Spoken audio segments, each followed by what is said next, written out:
share different things that have happened to me in my life, and hopefully that helps you in some way too. So, and more of that to come as I'm working on my book. And then just like a quick little mantra that I like to use, it's not necessarily something that has guided me on my path, but just that everything is working out for my highest good.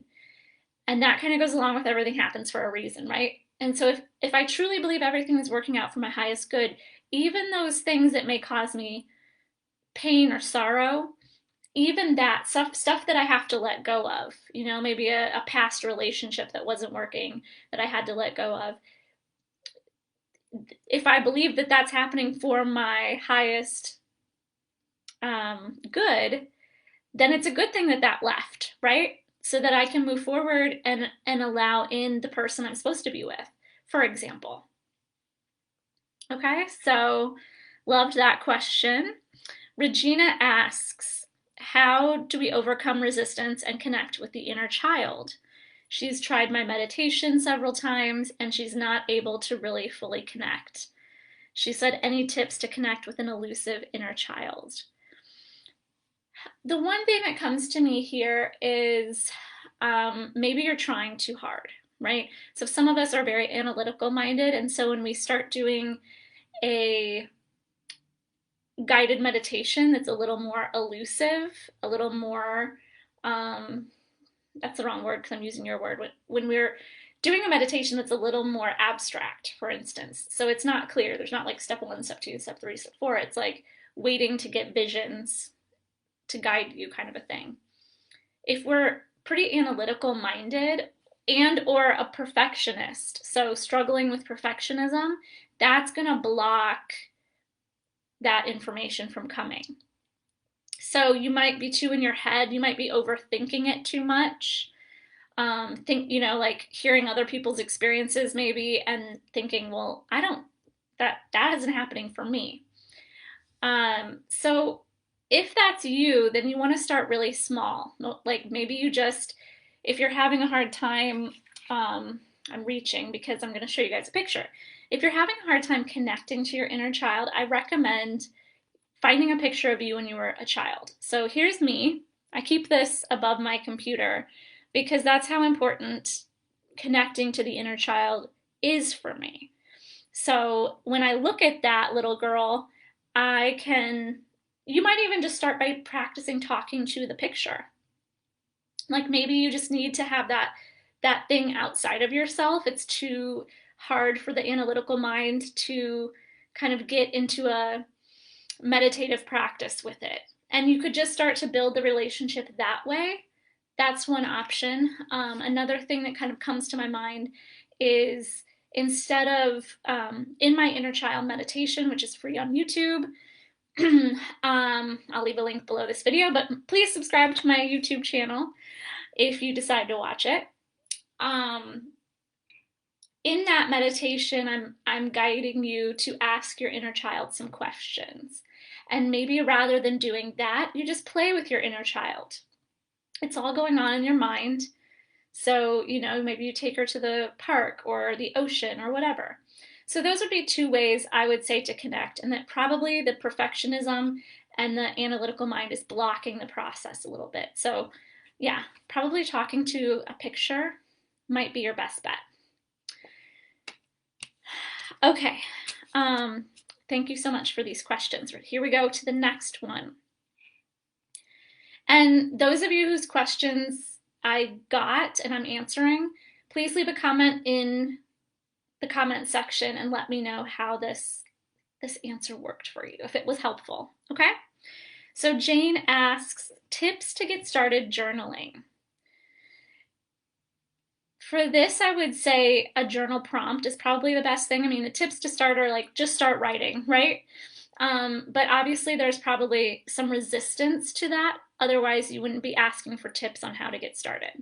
So, and let me just share that a lot of people have resistance to journaling because, and a lot of people have resistance to meditation. It's very similar.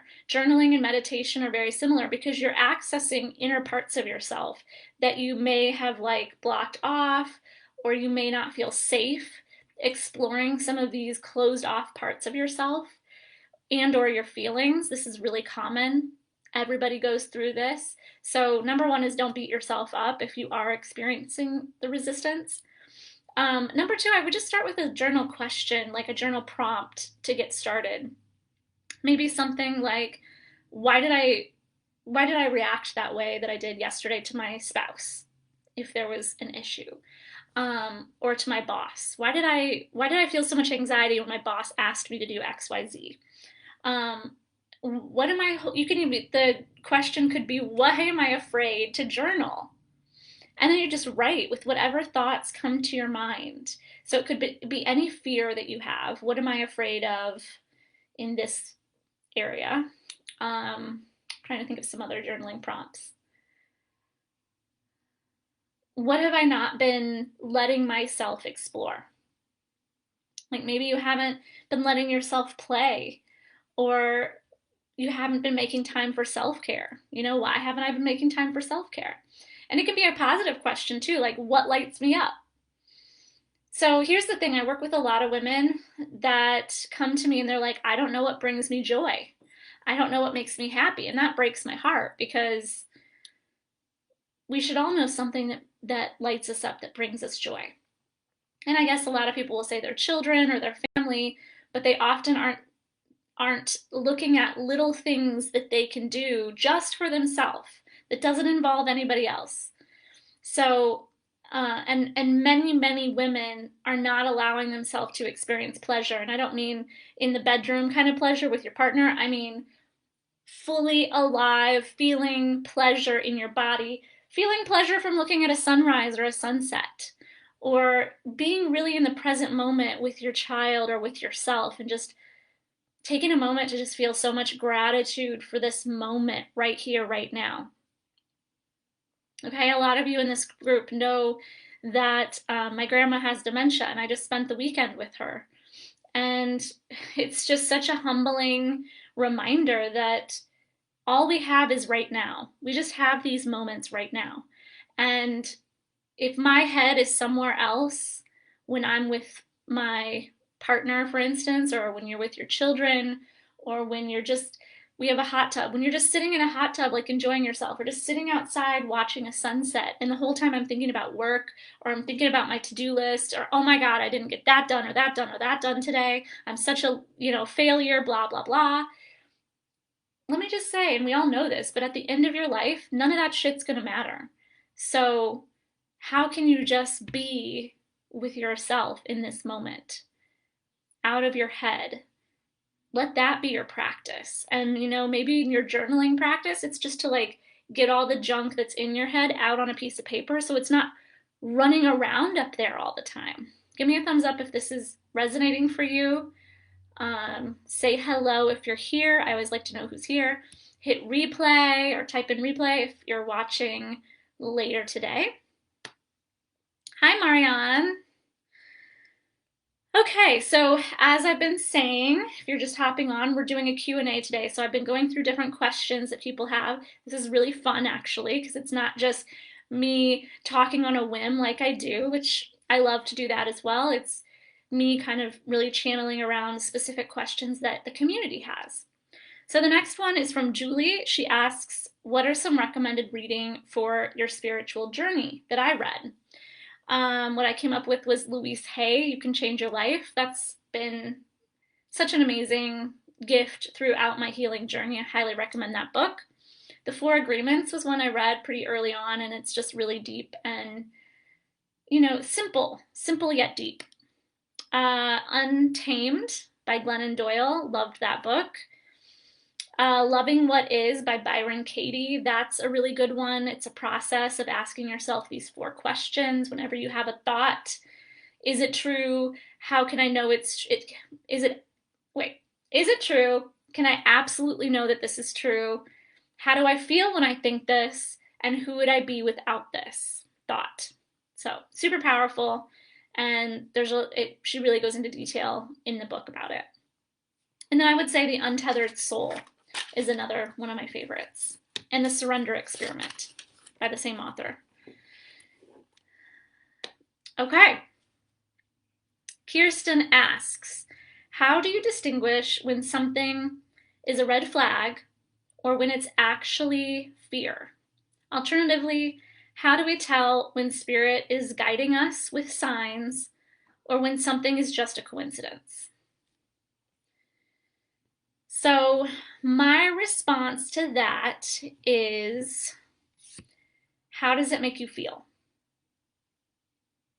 Your feelings will always, always, always, always, always, always, always, always, always be your guiding operating system. So an example of, a good example is, does it feel light or does it feel heavy? Because some people don't know, like, does it feel good or bad? It's just like, I don't know. Some people, a lot of people are detached from their feelings. This is why a huge part of my work is helping you learn to feel your feelings and to move through the uncomfortable ones that we don't want to feel, so that you learn to feel safe feeling any and all feelings. It's a huge, huge, huge part of my work, and a huge part of Empowered Women as well. But our body, our feelings are always going to be letting us know when we're in alignment or when we're out of alignment. When it, in her words, in Kirsten's words, are when it's a red flag or when it's actually fear. When it's a red flag, you might feel like a pang in your gut. Hi, Katie. Thank you. Yes, I got this dress when I was with Katie on her birthday. We're not going to say how old she is, how old she turned that day, but let's just say she finally caught up to me. So you might, if it's a red flag, if something's going on, it's a red flag, you might feel a pang in your gut that's like, ooh, this doesn't feel, something doesn't feel right here, right? Give me a high five or give me some examples if you've experienced that and what kind of like the feeling was when it was a red flag for you. Or you might just feel a heaviness, like, why do I feel so heavy? Or why do I feel sad? Or why do I feel unhappy in this moment, or anxious or overwhelmed? Okay, so versus,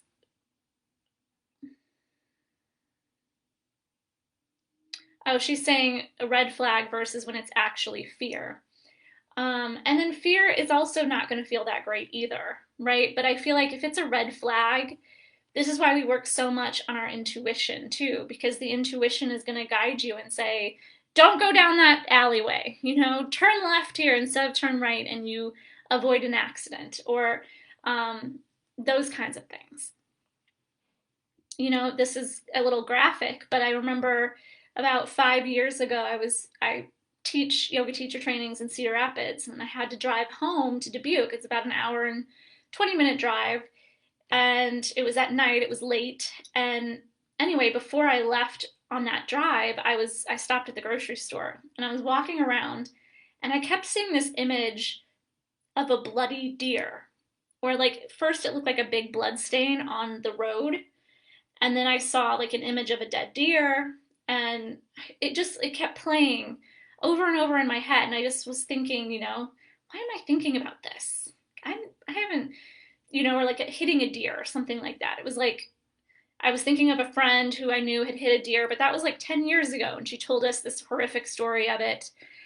And I just was like, why am I thinking about this stuff? And so then I get in my car, I'm driving home.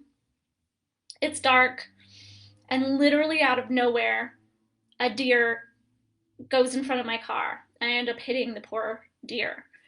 And I'm sure it passed away, and my car got really messed up. Again, this was about 5 years ago. And what was weird is that because I had had this premonition before it happened, it's almost like when it actually happened, I was just like, oh, I hit a deer. And like, I was really calm. And I was able to like pull my car over to the side of the road. I like got out and kind of went back and checked on the deer. I know you're not supposed to do anything with it, which I didn't, but I very calmly called a friend, a guy friend, and he kind of guided me on like where to go and what to do. And it's just like I was prepared for that experience. I know that may sound kind of strange, but it was literally like a premonition. And I really believe that my higher self gave that to me because that needed to happen for whatever reason. And I was prepared for it when it did. So take that for what it is. Her second part of your question, alternatively, how do we tell when spirit is guiding us with signs or when something is just a coincidence? That depends if you believe in coincidence. And that's totally fair if you do, right?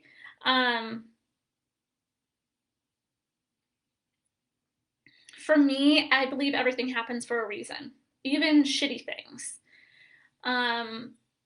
Because our soul just came here to expand. It doesn't care what you do for a living. It doesn't care about a lot of things. It's here to expand and grow in consciousness. And so to me, everything that happens is meant to be. It's not a coincidence. It's all perfect. It's all happening exactly as it's supposed to. So that's just my belief. Let me just go back and touch back. I saw one little thing I put down here for a note. When it comes to feeling in our body, right, when it feels heavy, when it feels all of that light, it's going to feel, joyful, exciting. It could make you feel nervous, but nervousness can sometimes be excitement. You might even feel really calm or really peaceful. And that's kind of the sign that you're in the right place. Versus heavy, anxious, guilty, shameful, etc., etc. All right, so let me know how this is all landing for you. And then I want to give you one more. This was not somebody in our group that asked this question. This is somebody outside of our group. And the question is, my internal dialogue is gross today. I loved this question. Do you have anything to replace it with? And this person would not tell me what their internal dialogue was, but this is what I said. Knowing that when I'm saying this, I talk about this all the time, that we can't just positive think our way out of things. But when it comes to, if you've done enough work on yourself, if you've really done some work on healing the shadow self, healing the inner child, etc., etc., etc., you can say positive mantras and get yourself out of it, right? So positive mantras serve a purpose, but they're not the way we heal ourselves from unresolved trauma. That's called spiritual bypassing. It ain't gonna work, okay? So here's what I said. If your internal dialogue has been gross lately, this is just like such a good question. I said, everything is working out for my highest good. All is well in my world. I am grateful for, and list 3 things you're grateful for.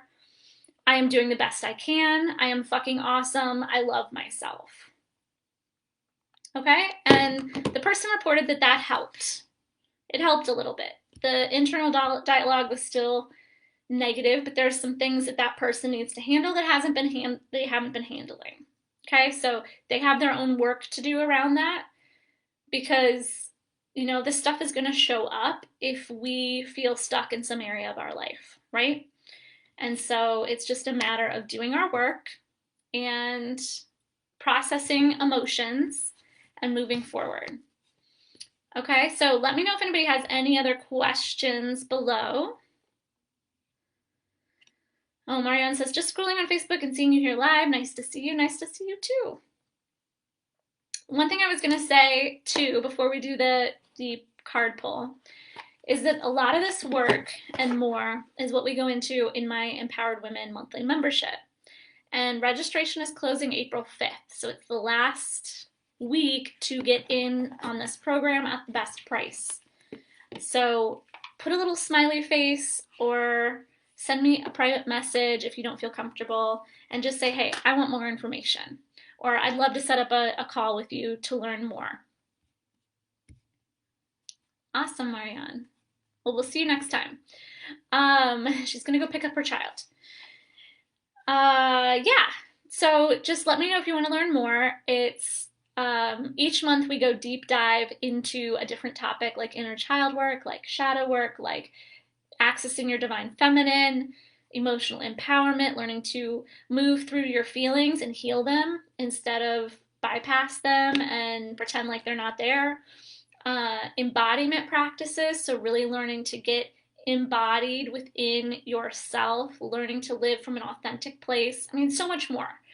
And each month you get one group coaching call, one energy healing, one breathwork session, super, super powerful, and 2 empowered women yoga classes. So you get a lot of stuff, and it's all designed to help you move through so that you can heal the shit from the past and up level your life and yourself so that you can be free, because that's what this is all about. It's about being free to be who you are and loving the F out of that person. All right, so with that, we're going to pose the question. I got a new deck of cards here. We're going to pose the question that what do we all need to know right now? What do we all need to know right now?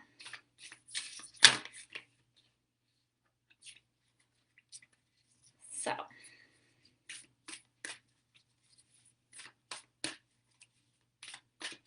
what does the collective Women Rising group need to know right now?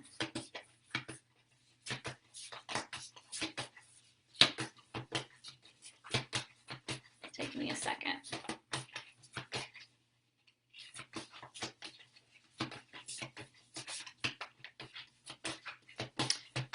Just getting ready to draw a card here. It's just taking a while for one to come out. We're asking, what do we need to know right now? Maybe it's because I'm asking for so many of us. Oh, okay. The card that we got, so with this deck, you ask a question and then it asks you a question. So the question we got was, what risk can I take today? And that's kind of fitting for what we're doing here. Be not mistaken, you will have to take bigger risks than you ever thought possible on this path towards your dreams.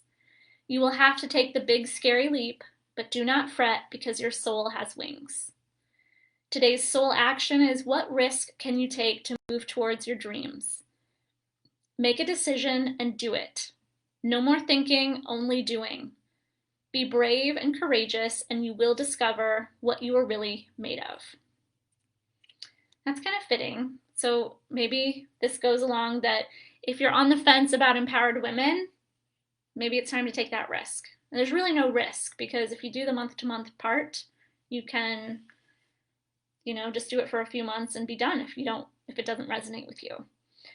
So there's really no risk with it. So maybe it's that, or maybe it's something else. What risk can you take today? All right, everyone, thank you for being with me live. Make sure if you're watching this later to hit replay or to say replay, type it in. That's how we type. And I just thank you all for being here, being present, and we'll see you again really soon.